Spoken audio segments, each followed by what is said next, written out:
Bear down, Bears fans. I know what you're thinking. Harrison Graham looks a whole lot different. What's going on, Bears fans? Welcome into Bears Now by Chad Sports.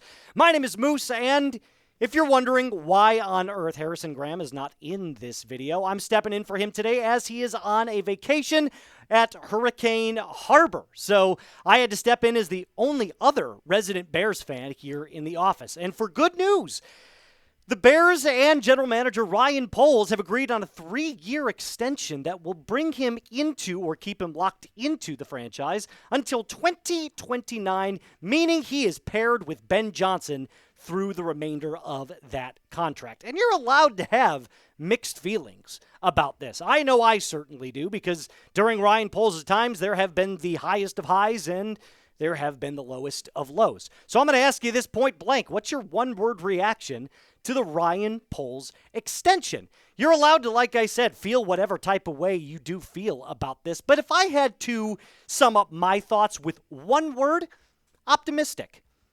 I hope this is the right move. I hope that bringing in Ben Johnson to completely reshape the fabric of what this franchise has been known for, which is defense wins championships, I hope that Ryan Poles has made the right decision. And I believe that the rest of the Bears front office has looked at this and said, look, the moves that you've made so far, we believe highly in. You went out and spent money on a genius offensive-minded head coach. You fired Matt Eberflus during the middle of the season, something the Bears have never done in their entire franchise. And as someone who's grown up on the south side of Chicago, I've kept up with this team my entire life. Trust me, I know the perils and pitfalls of this organization. Schefter on the whole move. Since being hired in 2022, Ryan Poles has overseen a full-scale rebuild in Chicago, highlighted by the blockbuster trade of the number 1 overall pick to 2023 to Carolina, which helped bring Caleb Williams, the promised one, to the land of the Windy City. Poles also hired Ben Johnson this offseason, signaling a new era of Bears football built around its franchise quarterback. So, I think you're all wondering the same thing that I am, or at least, remembering the same thing that I am, which was questions last year around this time were, is Poles the right man for the job? I can remember very vividly being one of the people last offseason that was like, hey, if you've gotten rid of Matt Eberflus, isn't it time to get rid of the GM as well and just start fresh? But things didn't happen that way. They hire Ben Johnson. It looks like they are lockstep in step, stride for stride with each other until the remainder of that contract, until 2029. Now, I didn't want to go an entire Bears episode without at least hearing from our fearless leader, Harrison Graham, so here he is from Hurricane Harbor on the Poles extension. Breaking Chicago Bears news as Ryan Poles has signed a 3-year contract extension to keep him in Chicago through the 2029 season. That aligns him up with new head coach Ben Johnson, as both now have 5-year contracts. I'm actually at a water park right now, so I'm not going to be able to film a full video on this breaking news at the moment, but the Chat Sports guys will handle this in-house for you. I will try to do a video from home either later tonight or tomorrow to have some more thoughts on this. But Ryan Poles has clearly had some hits. He's had some misses. I think he's a pretty smart guy. If you were going to keep him, it makes sense to align him with Ben Johnson. So I'm good with this move. You guys let me know what y'all think. Hit that subscribe button. Have a great day, and stay tuned for a longer video. Bear down. We're going to bring in producer Cullen now, who obviously has spent quite a bit of time here as the producer for Bears Now. Cully, let's hear from you. What's your first thoughts and reactions to the Ryan Poles extension? Pleasantly surprised, I guess, would be a 2-word answer to the 1-word question that you asked earlier, Moose. And look, I mean, the Bears have kind of gone through this kind of, let's call it turmoil with, the quarterback position and the head coaching position. But Ryan Poles now is kind of locked in lockstep with Ben Johnson, as you said. And look, with the Bears, right, you've gone through the Mitch Trubisky era, the Justin Fields era, and now you're going through the Caleb Williams era.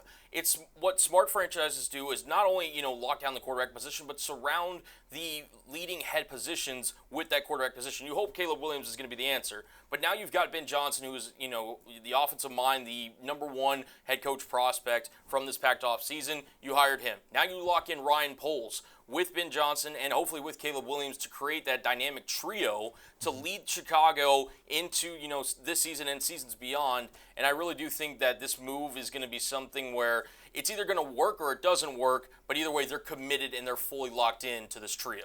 One thing that I will agree with you on here, Cullen, is the decisiveness of this decision, right? The last thing that Bears fans want to see is the uncertainty of their future when it comes to not only the head coach, quarterback, and the front office, because for so long, there have been so many questions. Is Matt Nagy the guy? Is Matt Eberflus the guy? Was John Fox the guy?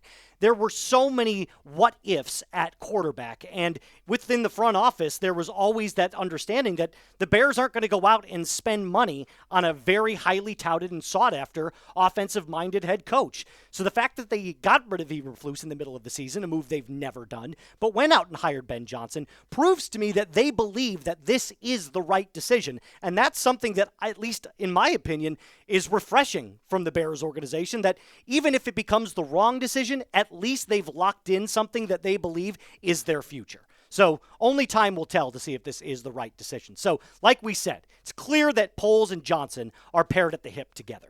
But what does it mean going forward for Bears fans? Are the Bears set to take the next step? That's the question in everybody's mind. All Bears fans want to know, is this the year, is this the beginning of what is to be promised as a new framing, a new framing of the Chicago Bears franchise? So in my opinion, the plan was 4 steps. You got to hire the offensive-minded genius. They went out and spent a ton of money on Ben Johnson. Check that off the list. Then you kept the continuity in the front office. The last thing, like we said, is that you wanted Caleb Williams to have 2 head coaches and 2 GMs. So at least there's some stability right now in the front office. Number 3, doubling down on offense in the draft. I'll be the first one to say it. I wasn't necessarily sure how much I loved the Colson Loveland pick in round 1. I love the Luther Burden pick. But the more and more that I see, what the scouting reports have on Loveland and where I think this can go from a 2 tight end set for Ben Johnson's offense, the more and more I'm excited to see what kind of product they can put on the field in 2025. And then finally, develop Caleb into the man, because it all starts and stops with the quarterback. It's a quarterback-driven league. Caleb was taken number 1 overall. Right? We're talking about a kid that at USC is a Heisman winner, one of the most talented prospects we've ever seen coming out of college. And last year, I thought Caleb's numbers were fine. But it's clear this coaching staff last year had no idea how to develop a quarterback. Shane Waldron, dumpster fire. Matt Eberflus, dumpster fire. We now finally see what the Bears are trying to do, which is we're going to try and make this franchise a standout the way the other teams in the NFL who have had success, we're going to use their blueprint, their model. Andy Reid, Patrick Mahomes. Josh Allen, Sean McDermott, although he's a defensive-minded head coach. Zach Taylor, Joe Burrow. Lamar Jackson, John Harbaugh. All of the teams that have success in the postseason have a dynamic quarterback head coach combo. So what's my projection for the Bears in 2025? 10-7, making the playoffs. I think that's not outlandish. Doubling your wins from 2024 seems to be something that I believe the Bears can do at this point, and it only will get higher from here. So, feels like we've asked you this question before. At least I'm sure Cullen can step in and answer that question for sure. Will the Bears make the playoffs in 2025? Yes or no? And if you do think that they are going to make the playoffs, awesome. Love to hear it. If not, let me know why in the comment section down below. Never let it be said that Moose never hosted a Bears video here by Chat Sports. It might be the only one that I make, and that's fine with me because at least I got in one. Bears fans, cannot wait to see what the season has in store for us. Remember to like the video, subscribe to the channel if you haven't for all free Bears updated news and rumors. As always, be cool.